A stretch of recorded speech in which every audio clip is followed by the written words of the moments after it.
Après les 3 conférences de ce matin, nous avons le plaisir d'entendre Suzanne Dracius et Catherine Marceline Bonsoir.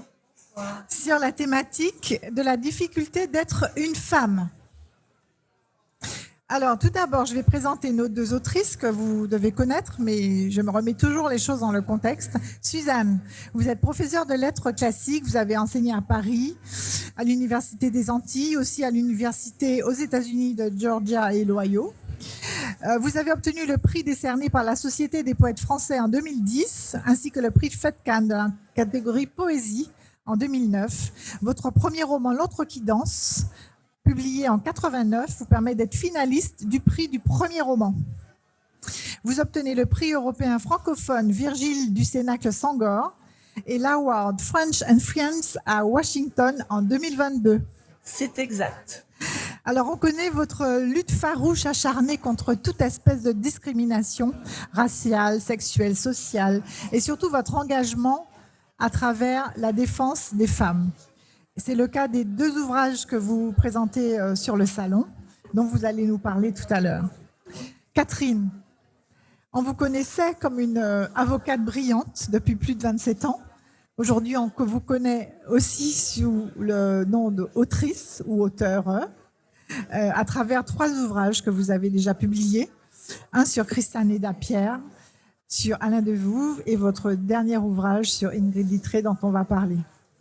Alors, je dirais que ce qui vous rassemble toutes les 2, vous êtes toutes les 2 des femmes combatives, déterminées, profondément attachées à la défense des droits de femmes et profondément aussi ancrées dans vos origines caribéennes. Je crois que vous avez beaucoup à dire sur le thème de la difficulté d'être femme. Catherine, vous avez écrit donc sur l'histoire de Ingrid Littré, qui est encore malheureusement dans l'actualité aujourd'hui. Est-ce que toutes les rencontres, toutes les difficultés qu'elle rencontre, ou que vous rencontrez, j'ai envie de dire, sont liées au fait d'être une femme ? Je dirais qu'elles sont principalement liées au fait d'être une femme, même si les problématiques concernent également les hommes, notamment sur le plan juridique. Mais force est de constater que la réponse qui est apportée est une réponse qui est différenciée et discriminante quand il s'agit d'Ingrid. Et le dernier exemple que nous avons, c'est effectivement l'épisode de la garde à vue de lundi, où Ingrid passe la journée de lundi et la nuit de lundi à mardi en garde à vue, alors que les mêmes faits sont reprochés à monsieur, que eux sont constitués et que pour elle, ils ne le sont pas, et que lui n'a jamais fait de garde à vue. Et franchement, la réponse qui est apportée est une réponse qui est totalement différente et liée au fait que sa voix n'est pas entendue. En tout cas, pour l'instant, elle ne l'est pas. C'est le fait d'être femme. Et pour moi, je le dis comme étant le fait d'être femme. Et c'est vrai que je le dis depuis quelques années que je milite. Je dis que je suis féministe. Féministe en ce sens que je recherche l'égalité entre les hommes et les femmes. Il ne s'agit pas d'opposer les femmes aux hommes, les hommes aux femmes.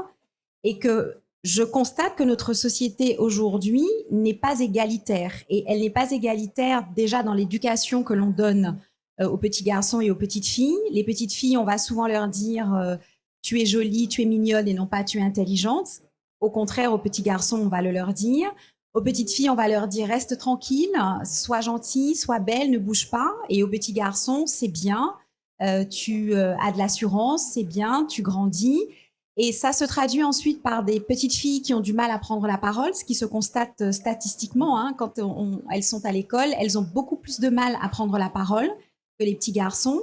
Et ça fait ensuite des femmes qui, quand elles seront dans une vie adulte et professionnelle, auront énormément de mal à prendre la parole dans un cadre professionnel, dans une réunion. Dans une réunion, vous entendrez, excusez-moi messieurs, beaucoup de messieurs pour parler, qui vont prendre la parole pour ne rien dire de fondamental, et des femmes qui auront des choses à dire, qui soit ne diront rien, soit le diront à leur collègue qui va à ce moment-là s'empresser de poser l'idée. Donc on a véritablement une problématique de différence, mais qui commence dès le plus jeune âge. Et c'est ce que je dénonce aujourd'hui. C'est vrai que dans le milieu professionnel, ça peut effectivement se retrouver. Absolument. Alors, Suzanne, j'ai envie de vous faire réagir aux propos de Catherine, que je pense que vous partagez largement.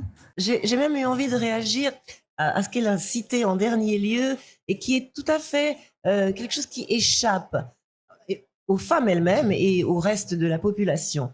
C'est ce que les chercheurs et chercheuses, surtout chercheuses en fait, américaines, appellent le man-interrupting. Et c'est un fléau qui remonte à, je suppose peut-être la nuit des temps, parce que peut-être qu'ils le faisaient avec un coup de massue pour faire taire les femmes, c'est-à-dire cette propension qu'a l'homme, pas homo l'humain, mais l'homme, le masculin, à interrompre les femmes. Et alors on peut constater que plus justement les avancées du féministe sont grandioses, c'est-à-dire plus il y a des femmes qui sont cultivées, diplômées, professionnelles, et plus donc elles peuvent tenir le crachoir, comme on dit, et bien plus les hommes ont envie de les couper. Donc déjà naturellement, les hommes, ils ont envie, ah oui, pas les couper au sens créole, au sens sexuel.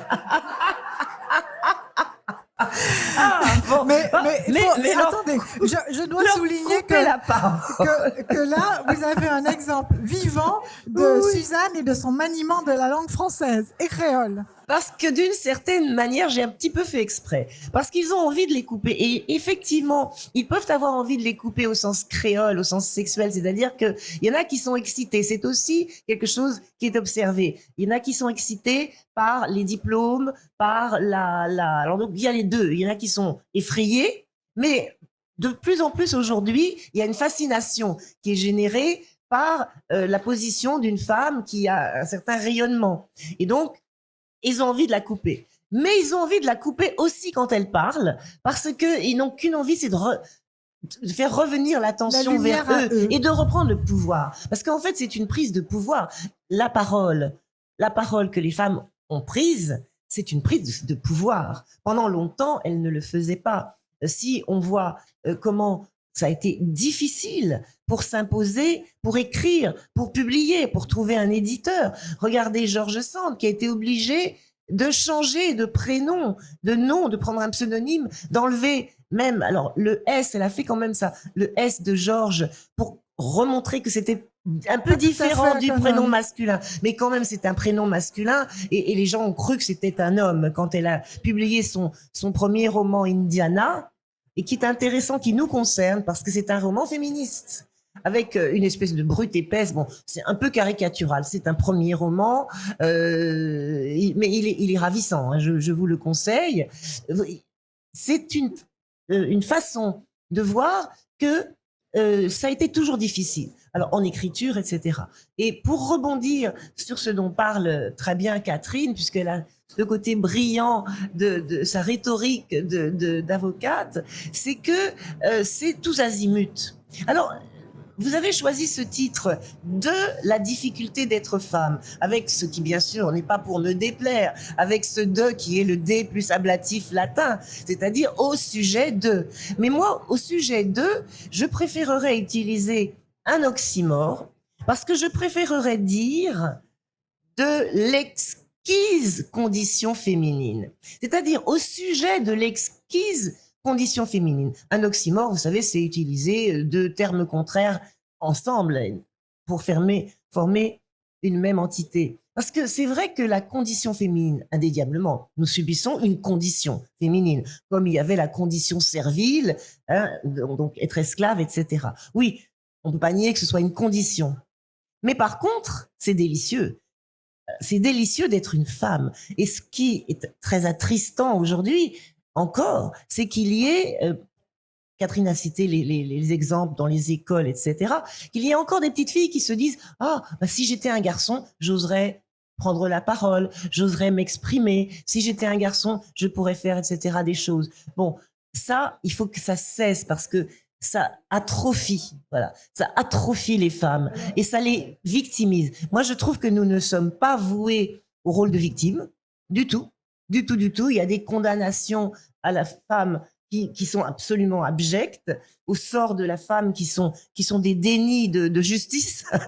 Et il faut absolument être vigilante, parce que Simone de Beauvoir le disait, même si le féminisme a progressé, si les droits des femmes ont évolué, à tout moment, d'abord, ça peut basculer. On le voit dans plein de pays, hein, même les grands pays évolués comme les États-Unis. On voit qu'il y a des libertés des femmes qui sont abrogées, annulées. Et puis surtout, on peut toujours continuer à éduquer de travers. Et ça, c'est ça qui passe mal. C'est pour ça que moi, j'écris ce que j'écris, parce que j'espère qu'on peut arriver à la féminitude. Je dis, mon idéal, c'est la féminitude, c'est-à-dire la posture. On va y revenir sur la féminitude, mais restons sur cette thématique du plaisir féminin, du plaisir d'être femme. Dans votre dernier ouvrage, vous en parlez très bien, hein, sur le fait que vous défendez le fait qu'on puisse nous empêcher d'avoir notre plaisir juste d'être femme. J'ai envie de vous demander à vous, Catherine, est-ce que vous avez le souvenir ou vous avez des exemples à nous citer sur le fait qu'on vous ait gâché le plaisir d'être femme? Alors, vous ou à travers vos écrits. mes écrits, oui. Je pense qu'aujourd'hui, la perception du plaisir chez la femme fait peur. Quelle que soit d'ailleurs la notion de plaisir, que ce soit un plaisir sexuel, émotionnel, sentimental. Et je pense que là aussi, c'est une question d'éducation, que l'on n'a pas forcément éduqué nos petites filles et nos petits garçons, ce qui fait que des adultes, plus tard, ne sont pas, je dirais, complètement ouverts à cette question de plaisir. Et s'agissant de cela, la libération du corps de la femme est parfois une chose qui est mal comprise par rapport à ce plaisir. Et j'ai envie de parler, non pas d'expérience où on m'aurait privé de mon plaisir, mais un épisode que je cite dans le livre d'Ingrid, où je parle d'une fois où, dans le cadre d'un jeu sexuel avec son compagnon, ils ont utilisé, et je dis bien ils ont utilisé, une carotte. Cette carotte, qui était un accessoire, exactement comme un sextoy, a fait l'objet de photographies pendant ces jeux sexuels entre eux, et ces photographies ensuite ont fuité, ont été piratées sur son ordinateur et ont fuité, et ont donné lieu à des procédures ensuite judiciaires avec des condamnations, en tout cas des recherches de condamnation. Et quelques années plus tard, quand je me retrouve à traiter ce dossier, puisque j'ai traité le dossier de divorce d'Ingrid, on se rend compte que dans la procédure de divorce, les photographies sont produites par la partie adverse en disant que Ingrid est une star du porno. Et donc moi, je tombe des nues et on commence à en discuter et elle met un temps avant de m'expliquer qu'en réalité, ce sont des photos qui ont été prises à l'occasion de leur jeu sexuel à tous les deux et que maintenant, le discours qu'il a est un discours différent. Et vraiment, je tombe des nues parce que je trouve que l'absence de sincérité par rapport au contexte de ces photos est absolument terrible. Et puis parce que quand j'interroge les gens autour de moi, je me rends compte qu'il y a des personnes qui la surnomment, elle, Ingrid, la carotte. Lui, par contre, il n'a, je dirais, aucun surnom. Ça paraît totalement normal que lui ait pu apparaître dans ces jeux et puis ensuite disparaître des photos puisque les photos deviennent des photographies à caractère pornographique. Et ils étaient pour autant deux adultes consentants dans cette pratique-là, qui est une pratique totalement innocente puisqu'elle se fait entre deux adultes consentants. Et donc, je me dis que là, il y a encore une fois une différence de perception entre le plaisir masculin et le plaisir féminin. Pour un même événement, le plaisir masculin va apparaître comme étant tout à fait normal dans ce cadre-là. Par contre, elle va faire jusqu'à présent l'objet de moqueries, d'ostracisme, parce que précisément, ce plaisir féminin fait peur. Et ce qu'il y a aujourd'hui qui me bouleverse dans tout ce qui se passe, quand on voit les Femen en Russie, quand on voit le phénomène Chata, quand on voit un certain nombre de choses, c'est que la première des choses qui va se dire, c'est que les femmes exposent leur corps, les femmes font étalage de leur corps. Et ce sont elles qui vont être stigmatisées les premières. Alors, on peut ne pas être d'accord avec le phénomène, on peut ne pas être d'accord avec le fait que les femmes puissent exposer de façon totalement libre, qu'elles prennent du plaisir, mais c'est aussi une conquête de liberté pour nous. le plaisir. C'est aussi une part de l'égalité. Et pouvoir continuer à critiquer les femmes plus qu'on ne critiquerait des hommes dans un contexte pareil, ça me montre aussi, pour en revenir à notre sujet, qu'il y a un traitement différencié entre les femmes et les hommes. Alors, pour rester sur ce thème, en fait, la notion de plaisir, ce n'est évidemment pas que le plaisir sexuel, et vous le décrivez très bien, Suzanne, dans votre livre, puisque vous dites, il y a toujours des gens pour vous gâcher le plaisir. Il y a 1001 petites ou grandes violences de la vie de tous les jours, parfois d'apparence anodine, qui pourraient gâcher le plaisir d'être femme. Et vous donnez des exemples très, très concrets, comme cette histoire de jouer aux billes qui vous était interdite, ou plutôt qui était interdite à votre maman, de jouer aux billes quand on est petite fille, ou le fait de ne pas pouvoir manger une glace coco. Donc des petites choses anodines de la vie de tous les jours qui montrent qu'il y a cette différence qu'on fait et la difficulté d'être femme et d'avoir juste le plaisir d'être femme. Pas pouvoir lécher un sorbet coco sans entendre des cochonneries avec ce sens créole du mot coco, encore comme tout à l'heure.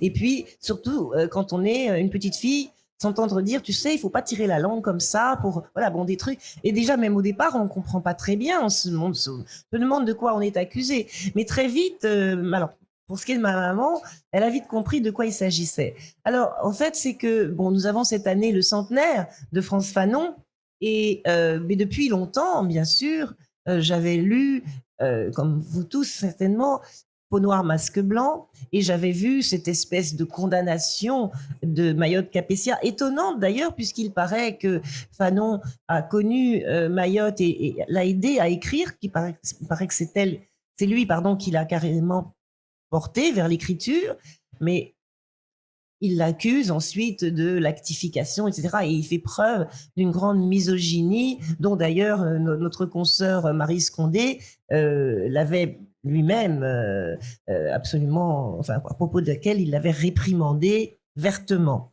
Donc j'ai vu passer cette accusation de misogynie. Mais ma maman, qui avait 2 ans de différence avec Fanon, ma maman, elle m'a toujours raconté que, bien sûr, le grand Fanon peut avoir commis quelques erreurs misogynes, mais le petit Franz était féministe avant la lettre, enfin pas la lettre pour tout le monde, mais avant de savoir même que cette chose pouvait exister. Et ma maman aussi était féministe, parce que vous savez, en ce temps-là, on battait beaucoup les enfants, et avec une certaine sérénité, genre qui aime bien châtie bien, etc.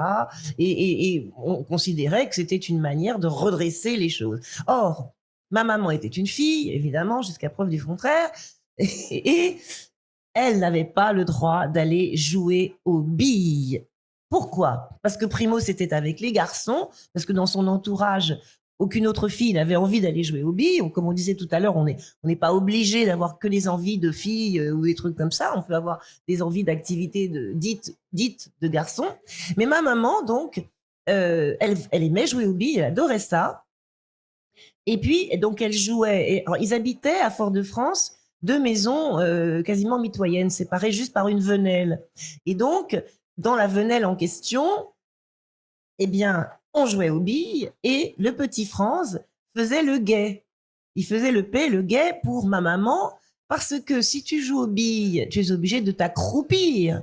Or, fille, on voit ta culotte. Et en plus, quand j'ai fait les recherches sur les divers noms des billes, j'ai vu qu'il y en a une qui s'appelle la clotte. Alors, ça m'a bien sûr tout de suite inspiré un poème. Je me suis dit, tiens, il y a une belle allitération, je vais faire un poème. Et donc, tout ça, c'était pour démontrer que, alors d'une part, ma maman avait vraiment des accents féministes, puisque elle préférait même être battue, enfin fouettée, je crois que c'était fouettée, pour recommencer. Elle recommençait de toute façon, parce que, et le petit Fanon était d'accord, donc le petit Franz, parce qu'on prononçait Franz, alors ça m'amuse toujours quand les gens disent Frantz Fanon, etc. Non, c'est ici en Martinique, vous êtes bien d'accord, on prononce Franz. Et ma maman disait toujours Franz. Alors Franz était hyper féministe, parce qu'il lui disait, avec le début de son petit côté guerrier quand même, eh ben non, on va jamais céder. Je surveille dès que la petite dame qui les gardait et tout ça, qui les surveillait, pointe son museau, moi je te préviens, et puis tu fais la spectatrice. Tu fais juste la spectatrice, mais surtout tu te relèves, parce que l'histoire de culotte, ça ne pardonnait pas. Et alors, pourquoi est-ce que je vous dis ça? C'est parce que je trouve que c'est très émouvant. Il faut se méfier. Et surtout, il faut bien analyser les choses, puisque quand on lit a posteriori la position de Fanon, on voit que c'est pas du tout uniquement le féminisme qui est en cause. C'est pas, disons, ce n'est pas la qualité de femme de Mayotte qui est en cause. C'est quelque chose qui est valable pour tout le monde, parce que ici, tout le monde dit la peau sauvée, hein. Tout le monde parlait d'éclaircir la race. Il n'y avait pas que les femmes. Il y a pas, donc ça passe par les femmes, parce que bien sûr, on met toujours dans le ventre des femmes toute espèce de crime, puisqu'il y avait la loi ex utero, hein, qui est la loi latine. Quand tu sors du ventre d'une femme esclave, tu es esclave, même si le père ne l'était pas. Alors on avait bien sûr emmagasiné ça, et donc on attribue tout à la femme, y compris la volonté de mettre au monde des enfants débarrassés de la malédiction d'être noir, parce que le fait d'être noir était synonyme, enfin être nègre, le mot nègre était synonyme d'esclave. Mais tout ça, c'était des fabrications, bien évidemment. Et ces fabrications, elles n'étaient pas des fabrications féminines, que je sache. Elles étaient plutôt, puisque c'était plutôt les hommes qui faisaient les lois, c'était le roi, hein, le roi Soleil, le roi Louis XIV, qui avait instauré tout ça, c'était Colbert qui avait rédigé le Code noir, etc., etc. Ce n'était pas des inventions féminines. En réalité, d'ailleurs, cet artefact, cette aberration qui dit que être noir, enfin, que nègre est synonyme d'esclave, ça, c'est quelque chose, au contraire, de typiquement masculin. Complètement masculin. Et alors, donc, moi, je veux rétablir ça, et y compris, allez, généreusement, rétablir cette accusation, enfin disons débarrasser, blanchir, tiens, faisant des jeux de mots, blanchir Fanon, en tout cas blanchir Franz, peut-être pas Fanon lui totalement, mais Franz, Le petit Franz. le petit Franz. J'ai envie de vous demander, aujourd'hui, la pression qui pèse sur les femmes, est-ce qu'elle a changé de nature depuis ces dernières décennies, ou est-ce qu'elle s'exprime sous de nouvelles formes, selon vous, Catherine? Alors pour moi, elle est plus violente, de plus en plus violente. Alors forcément, on va regarder les chiffres de violences faites aux femmes, mais au-delà de ça, il y a la violence ordinaire qui va s'exprimer au sein de l'entreprise quand la femme va vouloir avancer, évoluer dans l'entreprise, et qu'elle a des enfants et que des réunions sont fixées de plus en plus tard, qu'il y a de plus en plus de voyages qui sont organisés pour pouvoir échanger avec d'autres personnes du groupe, et que c'est compliqué d'être une jeune maman et en même temps d'évoluer, de grandir dans les échelons. C'est encore compliqué quand on est dans les universités aussi. Il y a une étude qui a été faite, et je vous recommande de regarder sur Netflix, un documentaire qui a été fait et qui montrait que dans des universités américaines, les laboratoires de recherche attribués aux femmes étaient plus petits que les laboratoires de recherche attribués aux hommes. C'est encore compliqué quand effectivement tu parlais de la difficulté d'éditer, la difficulté de publier. Moi, ayant été avocate, j'ai connu le fait d'avoir une difficulté pour demander le même montant d'honoraires que des hommes, que des confrères masculins pour un travail équivalent. Parce que en face, le client ou parfois même la cliente a du mal à entendre cela d'une femme. Et c'est ça aussi qui est la difficulté aujourd'hui et qu'on a beaucoup de mal à décoder, c'est que ce qu'on appelle le patriarcat, qui est l'ensemble de ces règles édictées par les hommes, soit de façon explicite, soit de façon implicite, sont perpétuées aussi par les femmes. Pour que le système puisse continuer, il faut que les femmes aient intégré aussi un certain nombre de choses. Et c'est pour ça qu'on entend des femmes dire c'est très difficile de travailler avec une femme, c'est très difficile de travailler ou d'avoir des relations entre femmes. C'est pas plus difficile qu'avec des hommes, c'est pas plus compliqué, simplement le patriarcat a fait que des femmes, à certains moments, ont effectivement des difficultés à communiquer parce que il y a un certain nombre de règles et de fonctionnements implicites qui ont été intégrés dans notre société et qui fait que même quand les hommes ne sont plus là, les logiques de collaboration n'existent pas entre les femmes. Et c'est ce que j'explique aujourd'hui. Il nous faut passer à un autre modèle, qui est pour moi le modèle de la sororité. La sororité ne veut pas dire qu'on s'aime, ça veut dire qu'on se respecte et ça veut dire qu'on peut envisager des stratégies collaboratives pour travailler, pour avancer ensemble et l'une avec l'autre. J'ai pu, moi, avoir une carrière. Ça a été très important pour moi de prendre des stagiaires. Et c'est vrai que j'ai pris beaucoup plus de stagiaires femmes parce qu'elles étaient plus nombreuses à me le demander, mais c'était important pour moi de leur servir de mentor. Et c'était important pour moi de pouvoir leur expliquer que dans un métier qui était jusqu'alors beaucoup occupé par les hommes, il fallait continuer avec ces stratégies collaboratives. Et c'est ce que je fais avec Ingrid, puisque a priori, nous n'étions pas censés collaborer toutes les deux. Mais pour autant, compte tenu de ce qui était à dénoncer et que j'ai vécu avec des clientes comme elle, j'ai eu des centaines de clientes qui ont vécu exactement la même chose. Et à un moment donné, la stratégie collaborative a consisté à dire sa voix à elle est plus médiatisée que d'autres voix. Donc, on la porte, mais on la porte au nom d'autres femmes. Donc, il faut aujourd'hui sortir de ces logiques d'opposition du patriarcat, d'opposition aussi que notre histoire nous a données pour être dans ces stratégies, j'appelle bien une stratégie collaborative. Et encore une fois, il ne s'agit pas de s'aimer, il s'agit de se respecter et de bosser ensemble, en fait. Alors, c'est très bien sur les pistes de solutions qu'on va aborder tout à l'heure. Mais Suzanne, si je reviens sur les injonctions sociales qui sont faites actuellement aux femmes, les injonctions sociales actuelles, est-ce qu'elles vous paraissent plus pesantes aujourd'hui et quelles sont les plus pesantes pour vous ?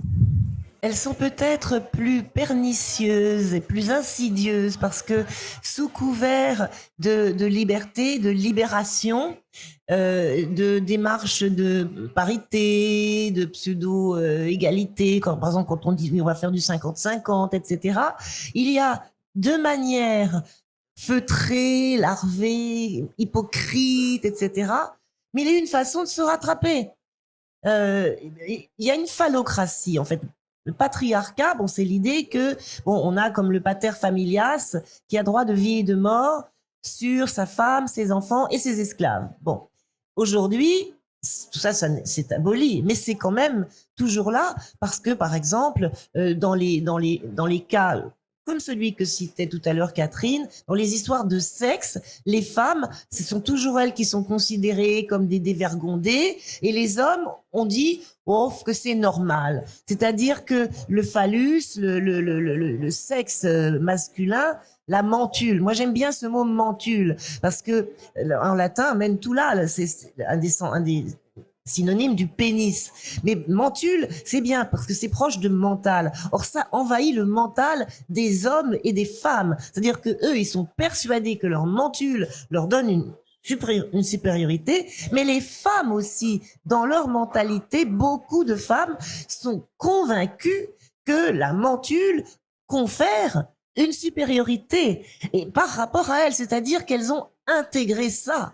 Ça fait ce que partie, vous disiez tout à l'heure. Ça fait vraiment de l'éducation. Et ça, c'est l'éducation. C'est là qu'il faut intervenir. Absolument. À tous les niveaux.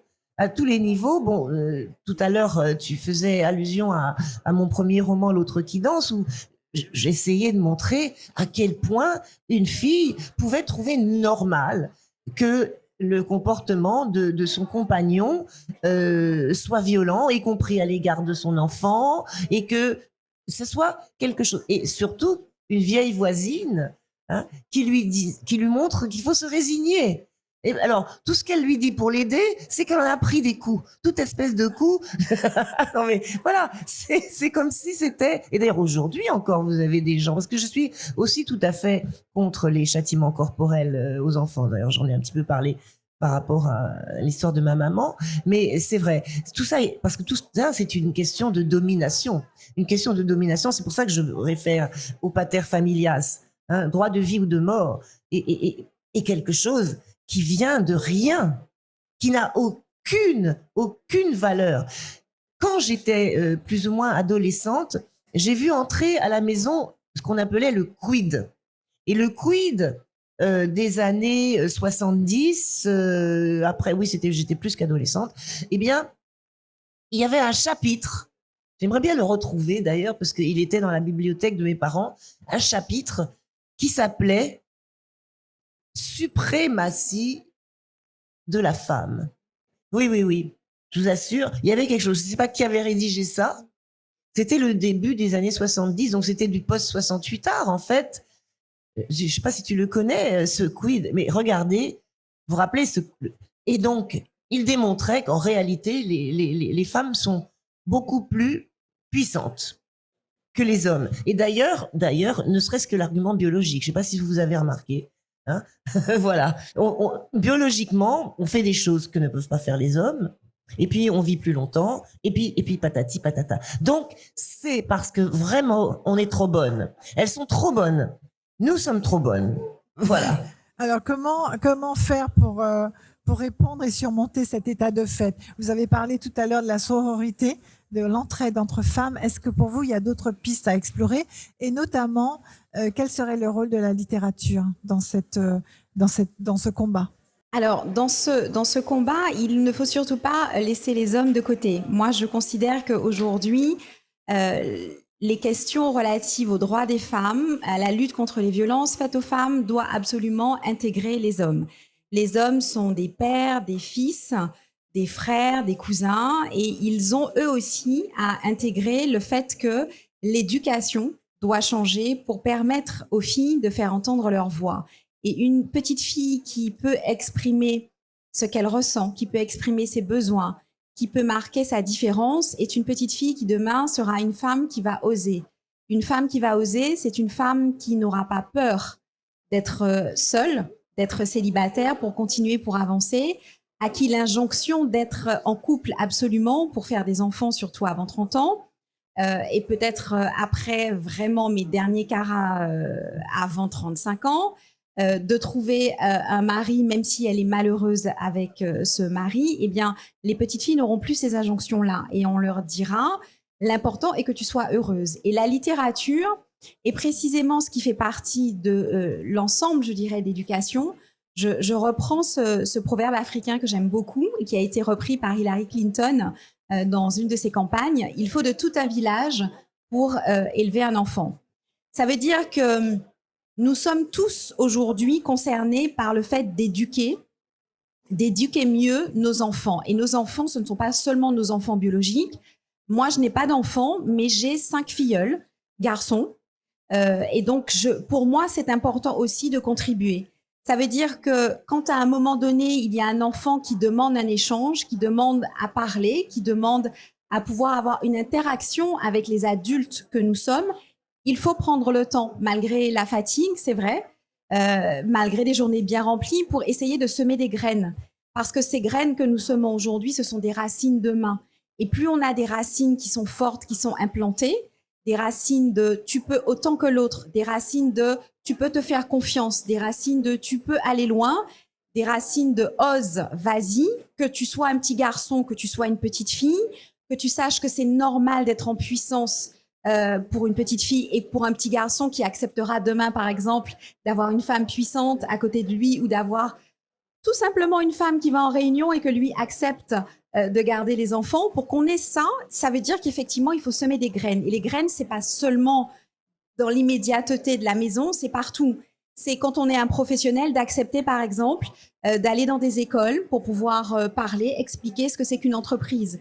C'est aller dans des cercles de lecture. C'est faire un travail de citoyen qui fait qu'à un moment donné, il n'y a pas, je dirais, le règne de la médiocrité qui fait qu'on va dire à des gens, vous n'êtes rien, vous ne pouvez pas, tu es trop petit, tu es pas assez ceci, tu es pas assez cela. Et c'est pas que les parents qui peuvent faire ça. C'est nous tous qui pouvons le faire et pas seulement dans l'enceinte familiale, c'est véritablement l'école, la cité, c'est au sein de la société. Absolument partout. Dans tous nos rôles pouvons, sociaux. Voilà. Et dans ce cadre-là, oui, la littérature joue un rôle. C'est par exemple décider que quand on va à un anniversaire pour un enfant, on va lui acheter un livre, par exemple. Parce que ce livre-là, c'est le souvenir qu'il va garder toute sa vie de sa première lecture, qui va inspirer d'autres lectures et ainsi de suite. Parce que l'éducation que l'on a avec le livre, c'est une éducation que l'on peut continuer tout le temps. Il n'y a pas de limite. Et vous, Suzanne, Quelles seraient les pistes pour surmonter cet état de fait? Je sais que vous écrivez au féminin pluriel, vous êtes une rebelle. Est-ce que c'est à travers le marronnage, comme vous dites, qu'on peut lutter? Quelles seraient vos pistes? Oui, en fait, on peut lutter. Marronner, c'est-à-dire, c'est se libérer. Bon, se libérer, s'évader. Moi, j'aime bien me sentir indomptée. Mais ce qui me réjouit, c'est que quand même, il y a chez les hommes aujourd'hui, beaucoup de spécimens. Je fais exprès d'utiliser ce terme. Il y a beaucoup d'hommes qui ont honte d'une certaine phallocratie. Alors, vous avez un développement de ce qu'on appelle le masculinisme, des incels, c'est-à-dire des involontaires célibataires qui détestent les femmes, alors sous prétexte qu'elles n'ont pas voulu coucher avec eux, donc ils ont envie de toutes les zigouiller. Voilà, alors il y en a qui ont mis ce projet à exécution. Mais il y a en face aussi une honte, et ça c'est très sain, de certains hommes face au masculinisme, c'est-à-dire que ils ont honte que ça puisse passer par le cerveau des hommes, et ils sont les alliés.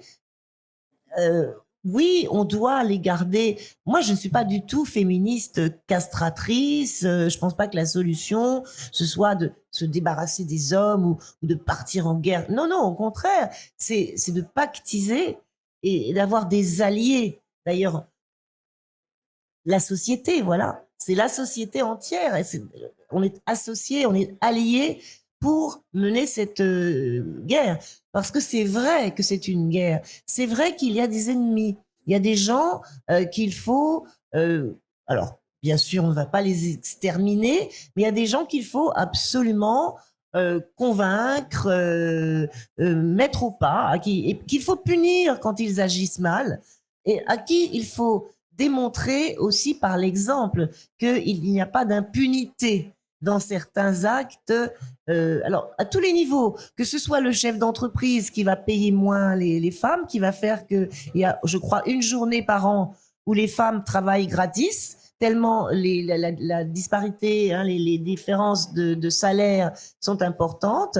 Donc, eh bien, il faut que le monsieur qui fait ça, parce que alors parfois ça peut être une femme aussi, c'est la personne, on va dire. Il faut que la personne, quel que soit son genre, la personne qui fait ça, il faut qu'elle sache que c'est sévèrement puni. Je crains que ce genre d'exaction, d'injustice ne soit pas suffisamment puni, parce que je remarque que quand même, plus les choses sont poursuivies et plus il y a une grosse peine à l'arrivée, plus les gens hésitent, parce qu'il y en a quand même qui peuvent se réprimer, qui peuvent... Bon, moi, j'espère qu'on peut guérir de la connerie. J'espère qu'on peut guérir aussi d'une misogynie galopante, comme si c'était une espèce parce que c'est entretenu par la société. Oui. Donc, les gens se disent que c'est bien. Donc que c'est normal. Que c'est normal. Avant de conclure, j'ai envie de vous poser une dernière question. Si vous pouviez abolir une règle implicite imposée aux femmes aujourd'hui, laquelle choisirez-vous? Aïe, mon Dieu. Une règle implicite imposée. Alors, je te laisse la règle implicite de sois belle et tais-toi. Moi, je dis c'est sois intelligente, belle et parle. Vas-y, c'est de parler, d'oser. C'est surtout ça, parler. Même pour ne rien dire. Et moi, j'aimerais qu'on puisse dire, par exemple, c'est une femme incompétente, parce que souvent on a tendance à dire, c'est dommage, elle est présidente, elle est ceci, mais elle est incompétente. Il y a des hommes qui sont présidents, ministres et super incompétents. Donc, moi, je pense que le jour où on pourra dire, elle est incompétente exactement comme un homme, on aura quand même atteint un point d'égalité. Donc, osez, mesdames. N'attendez pas qu'on vous donne l'autorisation. Mais prenez-la. Prenez votre autorisation. Prenez-la. Et vous, Suzanne, une dernière question pour vous. Si le patriarcat avait un visage, on en a parlé tout à l'heure, s'il avait un visage, que lui diriez-vous? C'est-à-dire s'il m'apparaissait, si je le voyais, s'il était incarné dans une espèce d'allégorie, moi, je lui demanderais déjà si on peut utiliser il ou elle, puisque je suis persuadée que ce n'est ni un homme ni une femme, c'est une espèce d'être humain qui est polymorphe, qui a quelque chose de tératologique, c'est-à-dire de monstrueux. C'est un monstre. C'est un monstre. Eh bien, je lui dirais, tu es un monstre. Moi, je n'ai pas envie de subir je sais pas, ta colère, ta violence, parce que la violence, elle est de toutes sortes. Hein, bon, donc moi, je t'ignore, je te méprise. Tu es un monstre. Je veux dire, tu ne mérites même pas qu'on t'adresse la parole. Parce que, oui, l'ignorer, et puis, par contre, mon cavalier, je surveille ce qu'il fait, je surveille ce qu'il peut faire ou dire, mais je ne lui fais pas l'honneur de discuter avec lui dans l'immédiat. C'est-à-dire tant qu'il est dans cette position-là, voilà. Après, s'il fait amende honorable, s'il demande pardon parce qu'il a fait plein de bêtises, oui, on peut commencer à voir. Mais moi, je suis plus, comment dirais-je, je préfère discuter avec les gens qui le méritent et surtout tant que c'est possible. Je crois que quand on atteint des degrés des degrés d'insupportable, quand on atteint l'intolérable, on ne peut pas tolérer l'intolérable. Donc là, il faut uniquement dire non, stop, on arrête, on prend des mesures, on va discuter après. Très bien. Alors, j'ai envie de donner la parole au public. Est-ce que vous avez des questions pour Catherine et Suzanne ou juste vous exprimer sur le sujet? Ah ah. Elles vous ont répondu à toutes vos questions, toutes vos interrogations. Ah, voilà, très bien, madame. Bonsoir tout le monde. En fait, je crois que ce que je ressors, bravo mesdames, bravo à vous aussi d'avoir initié ce débat, parce qu'il n'est qu'à son début. Le fait qu'il soit à son début, je crois qu'il y a cette espèce d'intimité avec chaque femme qui fait que oui, un jour, j'ai été confrontée à une certaine forme de violence, qu'elle soit celle du rejet, du mépris masculin, etc. Et ça a du mal à s'exprimer aujourd'hui. Et en cela, je ne vais pas poser des questions, je vais simplement, au nom de toutes ici, vous remercier pour cette ouverture. Et j'espère, en tous les cas, comme vous l'avez dit, que le combat continuera derrière vous. Merci à vous. Merci. Et je voudrais juste, moi pas Merci, dire le mot madame. de la fin, remercier mon amie Christine de ce qu'elle vient de nous dire et de ses éloges, mais aussi surtout insister sur le fait que c'est original ce que nous faisons, parce que ce n'est pas souvent que l'on aborde la question comme cela. C'est-à-dire qu'il y a une façon d'aller en profondeur que nous pratiquons et qu'il faut cultiver. C'est-à-dire continuer, ne pas se contenter des avancées, mais continuer dans l'éducation, extrêmement dans l'éducation, dans la société. Parce que tant que cela ne sera pas vraiment reproduit, les mêmes horreurs et les mêmes erreurs vont perdurer. Et ça, c'est quelque chose d'effrayant parce que j'ai l'impression que peu de gens en sont aussi conscients que les Catherine, par exemple, ou que je le suis. Il y a une espèce quand même d'inertie. Je ne sais pas si vous sentez ça.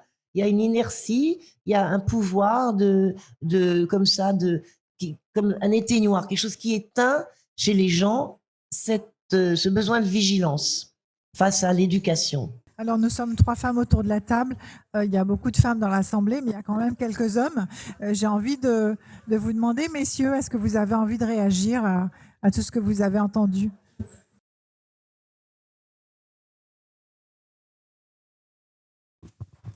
Merci. Moi, je suis chrétien. Et donc, il y a un livre que je lis et qui n'est pas du tout misogyne. C'est la Bible. Je ne fais pas de publicité, mais bon, je veux comme le dire. Je vais citer simplement un verset, parce que souvent les gens disent que Dieu est un peu, comment dire? D'accord. Souvent les gens pensent que Dieu est un Dieu machiste, mais je vous invite à regarder un verset. Donc, je donne la référence ici. C'est 1 Pierre 3, verset 7. C'est-à-dire 1 Pierre, en première, les gens le disent différemment, chapitre 3 et verset 7. Alors, je vous laisse le lire. Vous allez méditer chacun dessus et vous allez voir que, contrairement à ce qu'on peut penser, Dieu est avec vous. Donc, il est vraiment favorable. Dieu est avec vous. Ça veut dire qu'il n'est pas... Oui, totalement. Et donc, je crois qu'il peut vous soutenir, qu'il vous soutient dans ce combat. Et je pense... Pardon ? Oui, il soutient tout le monde, évidemment. Mais il soutient le fait que les hommes ont un devoir vis-à-vis des femmes aussi. Et je pense que les hommes manquent quelquefois à ce devoir. Et je veux dire que dans ce texte, ce livre, enfin, il y a quand même beaucoup d'éléments qui sont exprimés dans cette parole et qui montrent que Dieu demande à l'homme de respecter la femme. Et il dit même que bien, c'est un bonheur pour l'homme de trouver une femme, déjà. Voilà, la femme, c'est encore plein de versets qui expriment tout ça. Je pourrais les donner, évidemment, mais je vous donne celui-là. Mais il y a aussi un verset qui dit c'est un bonheur pour l'homme de trouver une femme. Voilà, donc c'est ce que je voulais dire. Merci. En tant que chrétien. Très bien. Je crois qu'il y a une autre réaction dans le public. Merci beaucoup. Alors, je voulais indiquer que... alors d'abord, je n'étais pas du tout d'accord avec ce que venait de dire monsieur, qui effectivement, c'est son point de vue, mais je trouve au contraire que la religion a été un instrument d'infériorisation des femmes, mais qui a été mise en place depuis des lustres, et ça a été vraiment un instrument assez important dans toutes les religions. On nous explique qu'on est sorti de la côte d'Adam. Enfin bon, bref, je ne vais pas m'étendre là-dessus, mais voilà. Je voulais donc 2 observations.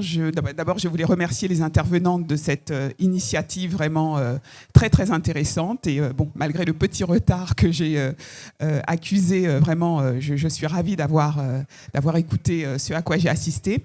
2 réflexions. Alors la première, c'est que effectivement, la difficulté d'être femme est réelle et très importante, mais j'ai envie de dire la difficulté d'être une femme noire est encore plus importante. Parce que lorsque vous êtes une femme noire, on estime que ce que vous dites est moins crédible que dirait par exemple une femme blanche. Donc il y a aussi cet aspect-là, racial. Bon, je suis désolée de mettre un petit peu peut-être les pieds dans le plat, mais être une femme noire, c'est encore plus compliqué, j'ai envie de dire, parce que parfois, effectivement, vous avez contre vous un certain racisme, mais un certain sexisme des hommes blancs, des hommes noirs, enfin, c'est très lourd. Voilà. Et je voulais dire également que souvent, également, les femmes sont limitées par les croyances auto-limitantes. C'est-à-dire que nous-mêmes, on a parfois l'impression aussi, sans doute par souci de perfectionnisme, qu'on ne parviendra pas à assumer certaines tâches.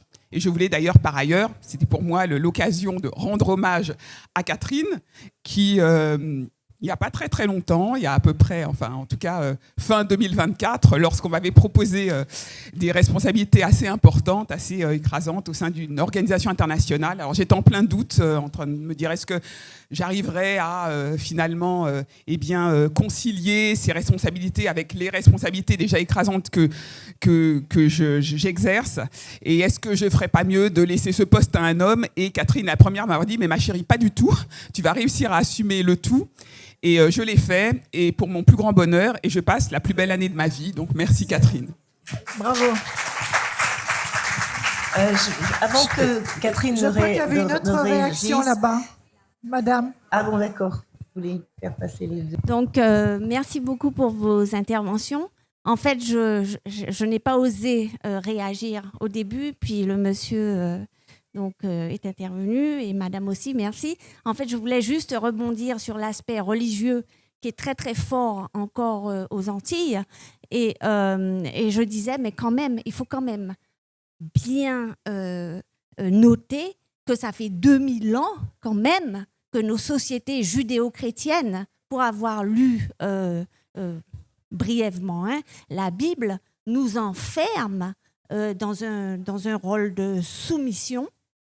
Et jusqu'à présent, d'ailleurs, l'Église catholiques n'arrivent toujours pas à se remettre en question, notamment quand on voit qu'on n'accepte toujours pas que les femmes puissent être curées, prêtres, ce que vous voulez, et que je pense que cette imprégnation religieuse n'a pas favorisé l'émergence du féminisme, puisque de toute façon, au sein des 3 religions monothéistes, quand vous êtes une femme, vous êtes soit, excusez-moi l'expression, soit pute, soit mère. D'ailleurs, d'où cette admiration de Marie qui enfante par l'opération du Saint-Esprit. Elle n'a même pas pu coucher, tellement coucher, c'est sale, et que l'être humain ne pouvait surtout pas venir d'une relation sexuelle. Donc je dis, est-ce que aussi le fait que le féminisme soit un petit peu en recul maintenant dans nos sociétés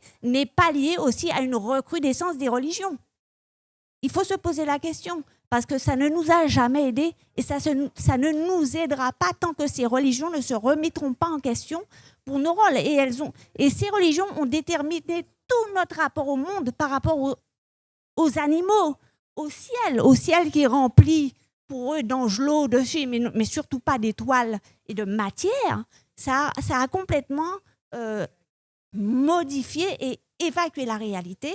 Et je pense que ce recul du féminisme, de notre reconnaissance de nos libertés, est aussi lié, de mon point de vue, hein, peut-être que je me trompe, à une recrudescence des religions, malheureusement. Donc je pense qu'il y a un travail aussi à faire là-dessus. Alors, moi, je voudrais répondre tout de suite aux deux, parce que c'est important. On va applaudir Madame pour son intervention.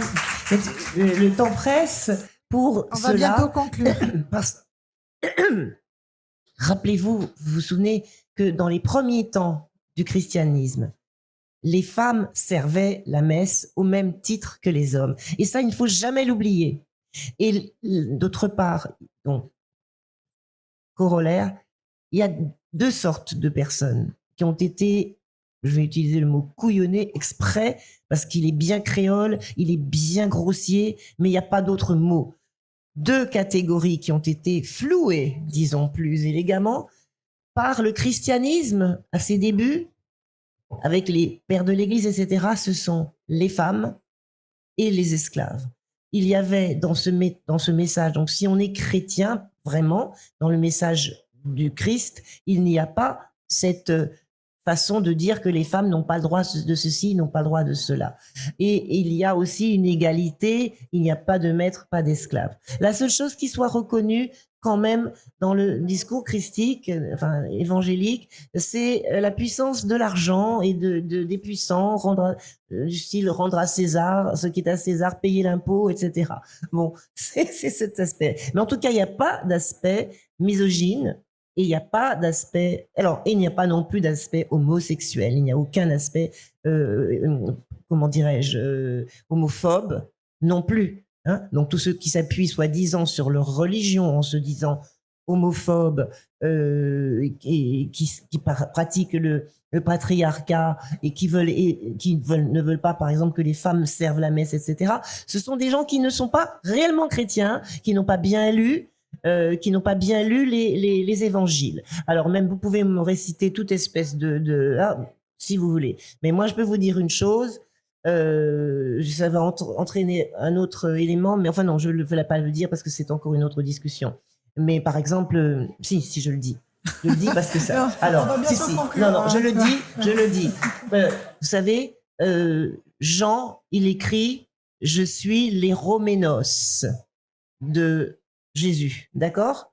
Et Roménos, c'est le même mot qui est utilisé pour désigner le jeune homme qui est aimé d'un mentor et qui peut avoir des relations sexuelles. Vous en déduisez ce que vous voulez, mais ça, c'est une des preuves justement qu'il n'y a pas d'homophobie, en tout cas, parce que le même terme est utilisé.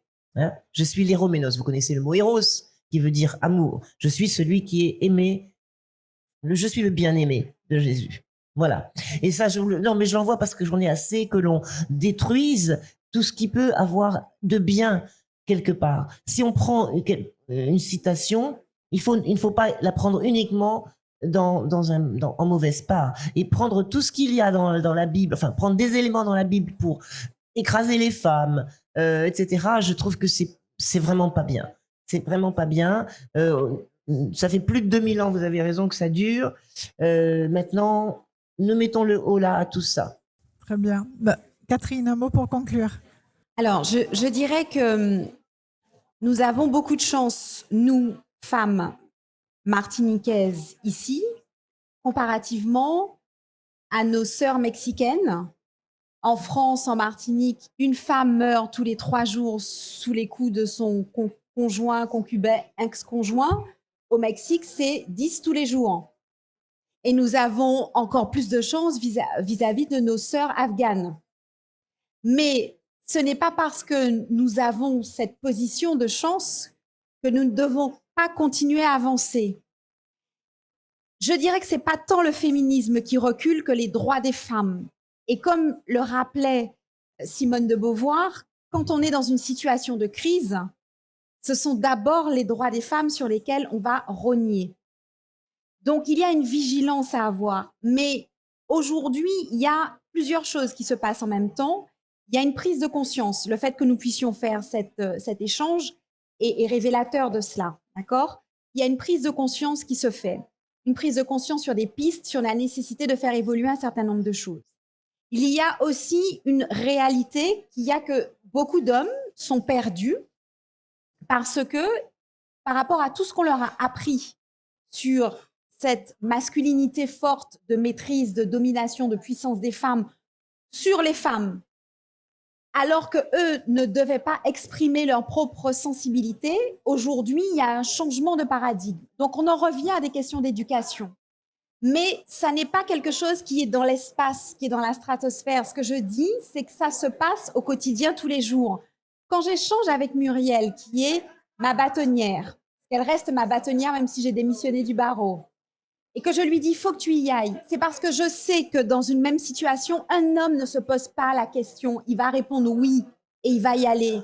Mais je sais que c'est important que dans cette organisation internationale d'avocats, on voit une femme noire, une femme jeune qui exerce encore, qui puisse avoir les responsabilités, parce que l'image qu'elle va renvoyer à de jeunes avocates est une image qui va impacter et qui va faire qu'elles auront envie, elles aussi, d'être bâtonniers, d'être présidentes. Et en fait, c'est par l'image que ça se passe. C'est par la transmission de la littérature, c'est par l'exemple, c'est par tout un tas de choses qui sont d'abord dans un quotidien que nous pouvons maîtriser.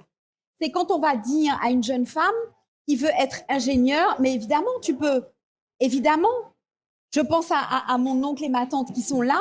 Et donc, quand les enfants, garçons comme filles, ont décidé de faire des études d'ingénieur, il n'y a pas eu de sujet. Pas seulement parce que mon oncle est ingénieur, parce qu'il n'y a pas eu de sujet, garçon ou fille, tu veux être ingénieur, on va mettre les choses en place. Et on ne va pas te dire de faire des études courtes, parce que c'est mieux pour une fille de faire des études courtes pour être autonome. Donc aujourd'hui, il y a à dire comment on change notre rapport à l'éducation. Mais l'éducation, ce n'est pas que l'école. L'éducation, c'est de prendre encore une fois le temps, c'est le temps d'échanger, c'est le temps de donner un livre. Et c'est de dire aussi, il pourra arriver, encore une fois, je le répète, parce que c'est une vraie problématique dans notre société, et en plus dans notre société martiniquaise, il vaut mieux être seul que mal accompagné. Mais pour ça, il faut que tu te crées ton environnement. Ça commence par la littérature aussi, bien sûr. Mais il faut que tu te crées ton environnement pour ne pas te retrouver enfermé dans une situation que tu subis parce que tu n'en vois pas l'issue.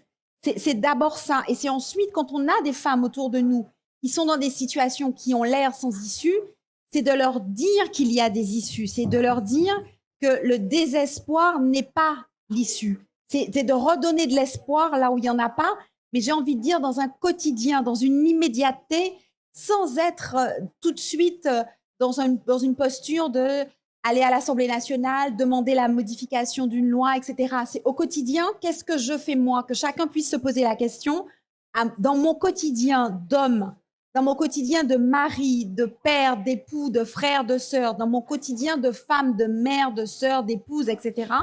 Qu'est-ce que je peux faire pour accompagner telle personne? Est-ce que je peux prendre un jeune, une jeune en stage? Est-ce que je peux mentorer? Est-ce que je peux donner un livre à lire? Qu'est-ce que je peux faire à mon niveau? C'est ce que j'appelle véritablement la part du colibri, et ça fonctionne quand on le fait chacun à son niveau.